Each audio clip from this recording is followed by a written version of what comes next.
بسم اللہ الرحمن الرحیم۔ السلام علیکم ناظرین، آپ یوٹیوب چینل دیکھ رہے ہیں، میں عمران خان ہوں۔ سب سے پہلے افسوسناک خبر ہے، ٹانک میں جو حملہ ہوا سیکیورٹی فورسز کے اوپر چیک پوسٹ پہ، اس میں اب تک کی انفارمیشن کے مطابق سیکیورٹی فورسز کے 14 لوگ اور ایک محکمہ جنگلات کا آفیسر، یہ لوگ شہید ہو۔ انتہائی افسوسناک واقعہ ہے اور روزانہ کی بنیاد پہ لگاتار یہ واقعات ہو رہے ہیں۔ دیکھیں، یہ تکلیف دہ واقعات ہیں۔ جو آدمی بھی اپنے گھر سے نکلتا ہے وہ شہید ہونے کے لیے نہیں نکلتا۔ ان میں کوئی بیوی بچوں والا ہے، کوئی ماں باپ والا ہے، ان کے بھی بہن بھائی ہیں، ان کی بھی فیملیز ہیں۔ آپ ایک لمحے کے لیے سوچئے نا کہ آپ کے گھر سے ایک فرد ایک دم کم ہو جائے، اور وہ بھی وہ فرد جو زیادہ خوبصورت، زیادہ جوان، زیادہ مضبوط اور سہارا ہے خاندان والوں کا۔ ایسا شخص ایک دم چلا جائے تو کتنی تکلیف ہوتی ہے، کتنا درد ہوتا ہے۔ پورا خاندان جو ہے وہ ایک سوگ میں چلا جاتا ہے۔ ہمارے یہاں پہ روزانہ درجنوں خاندان سوگ میں جاتے ہیں، کبھی بلوچستان میں، کبھی خیبر پختونخوا میں، کبھی کسی اور جگہ پہ، کبھی قبائلی علاقوں میں۔ یہ سلسلہ کب تک چڑھے گا؟ دیکھیں، اس کو روکنا پڑے گا۔ اس کو روکنے کے لیے پوری قوم کو اکٹھا ہونا پڑے گا۔ اس کے لیے لائے عمل بنانا پڑے گا۔ ہمیں فیصلہ کرنا پڑے گا کہ ہم نے یہ جنگ کب تک لڑنی ہے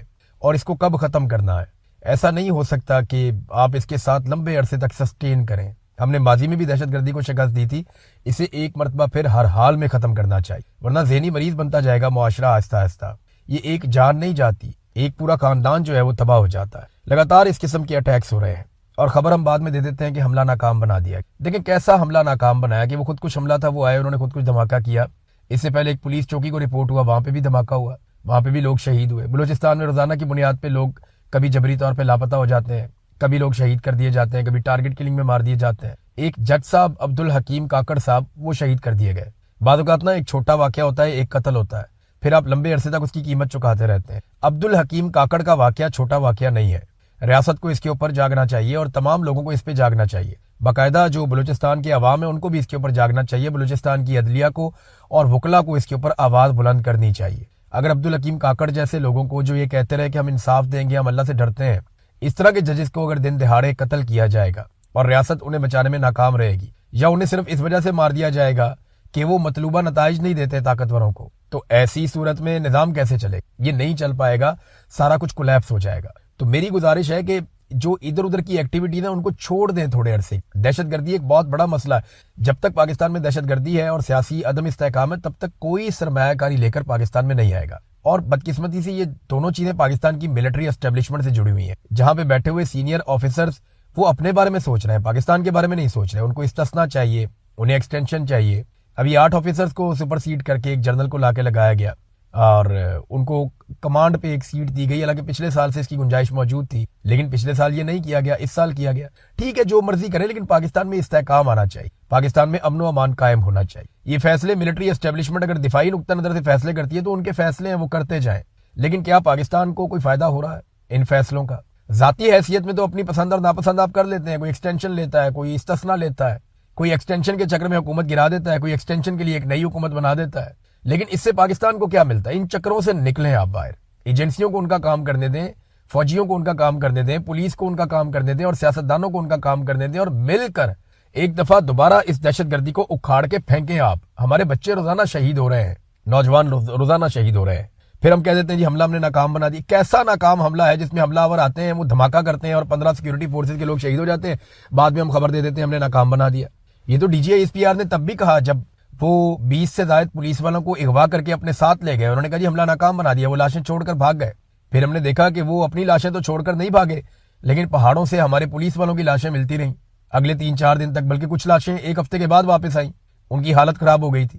تو ہمیں یہ سمجھنا پڑے گا کہ اس لڑائی میں جس میں 1 2 4 6 لوگوں کا فائدہ ہے، اس کی وجہ سے 25 کروڑ لوگوں کے ملک کو ہم داؤ پہ نہ لگائیں۔ یہ پاکستان رہے گا نا تو پاکستان کے اندر سے ہم سب کو کھانے کے لیے کچھ نہ کچھ ملے گا، کوئی روٹی کھائے گا، کوئی اچھا سالن کھائے گا، کوئی برا سالن کھائے گا، کوئی اگر کرپشن بھی کرے گا تو جب یہ ملک ہوگا تو اس کے اندر آپ کرپشن کریں گے نا۔ جب آپ اس ملک کو اس نہج پہ لے جائیں گے جہاں پہ سرمایہ کاری نہیں آئے گی، کوئی پاکستان کے اندر پیسہ لگانے کو تیار نہیں ہوگا، تو پھر آپ پیسہ کھائیں گے کہاں سے؟ لہٰذا پہلے پاکستان کو بچائیے، اس وقت سب سے ضروری یہ ہے۔ حالات یہاں تک پیدا کر دیے کہ روزانہ کی بنیاد کے اوپر اب پیٹرولیم مصنوعات کی قیمتیں پاکستان میں بڑھتی ہیں، اور ہم اس کے اوپر بات کرتے ہیں، ہم کیوں نہ کریں بات؟ ماضی میں جن لوگوں کی آج حکومت ہے، یہ لوگ ماضی میں اس پہ بات کرتے رہے نا، رولا ڈالتے رہے نا۔ جب 1 روپے پیٹرول کی قیمت بڑھتی تھی عمران خان کے دور میں، یہ چھلانگیں مارتے تھے، شور مچاتے تھے۔ خواجہ سعد رفیق نے 117 روپے لیٹر پیٹرول کے اوپر ایسا خوفناک ٹویٹ کیا تھا کہ لگتا تھا قیامت آنے والی ہے، اور آج جو قیمت ہے وہ 383 روپے ڈیزل کی، اور پیٹرول جو ہے وہ 335 روپے ہے۔ حالانکہ ابھی بھی عالمی منڈی میں پیٹرولیم مصنوعات کی قیمتیں جو ہیں عمران خان صاحب کے دور حکومت کی نسبت کم ہے۔ دیکھیں، میں ایک چیز آپ کو بتاتا ہوں،